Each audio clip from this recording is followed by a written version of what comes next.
जिहाद ही है रास्ता, दुश्मन का होगा खात्मा। ईरान से उठी जिहाद की चिंगारी जलाकर राख कर देगी।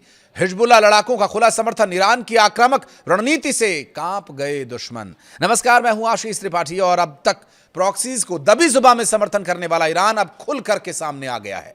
अमेरिका इजराइल के साथ यूक्रेन भी अब गिग्गी बांधे इंतजार कर रहा है कि अगला कदम ईरान का क्या होगा। ईरान के supreme leader Ayatollah Ali Khamenei के शहादत के बाद जो परिस्थितियां बनी उससे ईरान ने न सिर्फ डट करके सामना किया, बल्कि अब जो नए सुप्रीम लीडर हैं मुज्तबा अली खामेनेई, उनका अब जो संदेश आया है ये ईरान के लिए एक बहुत बड़ा विषय है और उनके दुश्मनों के लिए सोचने का विषय। लेबनान और हिजबुल्लाह की बात करें तो यहाँ के लड़ाकों का समर्थन मुज्तबा अली खामेनेई ने साफ तौर पर कर दिया है। हिजबुल्लाह के मजबूत रुख की उन्होंने तारीफ भी की है। मुज्तबा खामेनेई ने कहा, जिहाद और प्रतिरोध के अलावा आगे बढ़ने का कोई रास्ता ही नहीं है। उन्होंने कहा कि लेबनान के हिजबुल्लाह लड़ाकों की रक्षा करना ईरान की रणनीति और जिम्मेदारी है। ऐसा नहीं है कि ये किसी बंद कमरे में हुई मीटिंग से बाहर आई कोई सूत्रों के हवाले से मिल रही जानकारी है, बल्कि ये तो खुल्लम खुल्ला एक्स पर एक पोस्ट के जरिए दिया गया संदेश है, जो दुश्मनों के लिए एक बहुत बड़ा संदेश है। Supreme leader Mojtaba Ali Khamenei ने कहा कि अमेरिका ईरान के बातचीत के तभी हालात बनेंगे जब इजराइल लेबनान के खिलाफ अपनी आक्रामकता को पूरी तरह से बिना किसी शर्त बंद कर दे।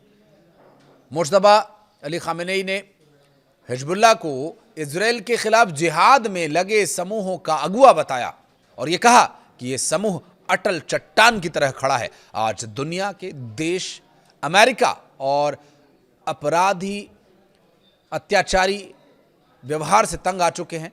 जिहाद और प्रतिरोध के अलावा आगे बढ़ने का कोई रास्ता नहीं है। मुज्तबा अली खामेनेई का यह बयान उस पत्र के जवाब में आया जिसमें समूह ने ईरान के इस्लामिक गणराज्य के प्रति निष्ठा का संकल्प लिया था।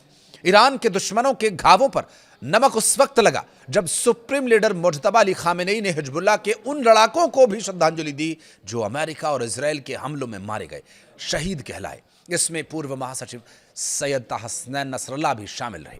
उन्होंने कहा कि शहीदों की कुर्बानी की वजह से हिजबुल्लाह एक छोटे पौधे से एक विशाल पेड़ बन गया। इससे इस्लामिक दुनिया में लेबनान का मान बढ़ा है।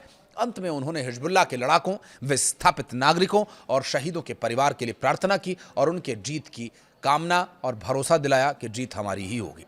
जून में अमेरिका और ईरान के बीच हुई समझ की जो एक बातचीत का जो प्रयास था, उन कोशिशों के दौरान तेहरान ने लेबनान से इजरायली सेना की वापसी और हमले रोकने की मांग को प्रमुख शर्त बताया था।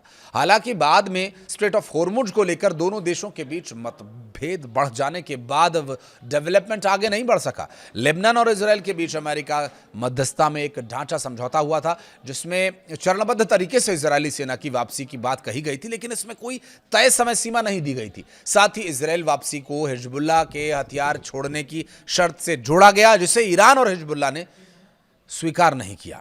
लेबनानी सेना का आरोप यह है कि इजरायली बल समझौते के शुरुआती चरण को लागू होने से रोक रहे हैं और तय इलाकों से पीछे हट नहीं रहे। तो वहीं लेबनानी अधिकारियों का यह दावा है कि दक्षिण लेबनान में इजरायली सैन्य अभियान और गोलीबारी भी जारी है। संयुक्त राष्ट्र के पहले के आंकड़ों के अनुसार हिजबुल्लाह के साथ संघर्ष विराम के बाद भी इजरायल पर हजारों बार संघर्ष विराम उल्लंघन के आरोप लगे हैं। तो वहीं इस संघर्ष में अब तक लेबनान में हजारों लोगों की मौत हो चुकी है, जबकि इजरायल ने भी अपने सैनिकों और नागरिकों के मारे जाने की जानकारी दी। और इन सब के बीच अमेरिकी प्रेसिडेंट डोनाल्ड ट्रंप ने ईरान को लेकर एक बार फिर अपनी शेखी बघारी। उन्होंने दावा किया कि अमेरिका ने ईरान की मिलिट्री को पूरी तरह से खत्म कर दिया। ट्रंप ने दावा किया कि ईरान अपने प्रतिनिधियों और सीधे दोनों तरीकों से बैठक की गुहार लगा रहा है। ट्रंप ने दावा किया कि अगर अमेरिका की स्थिति खराब होती तो ईरान की बैठक की गुजारिश नहीं होती। ईरान शांति के लिए गुजारिश कर रहा है या नहीं कर रहा है, दावे तो ये डोनाल्ड ट्रंप कर रहे हैं, लेकिन ईरान क्या कह रहा है? ईरान कह रहा है जिहाद।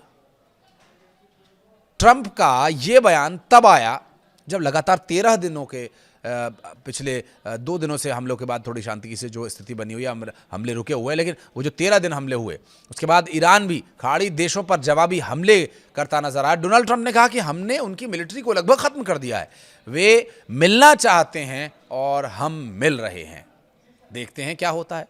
मना कर दीजिए आप कि नहीं मिलना है। ऐसा हो सकता है कि कोई डील हो जाए।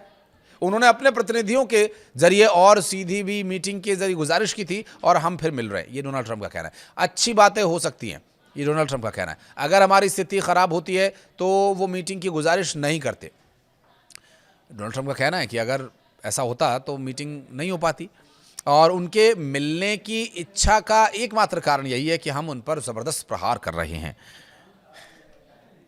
ईरान के विदेश मंत्रालय के प्रवक्ता इस्माइल बगई ने कहा कि अमेरिका और पाकिस्तान, कतर सहित कुछ मध्यस्थ देशों के जरिए उनके साथ संदेशों का आदान प्रदान कर रहा है।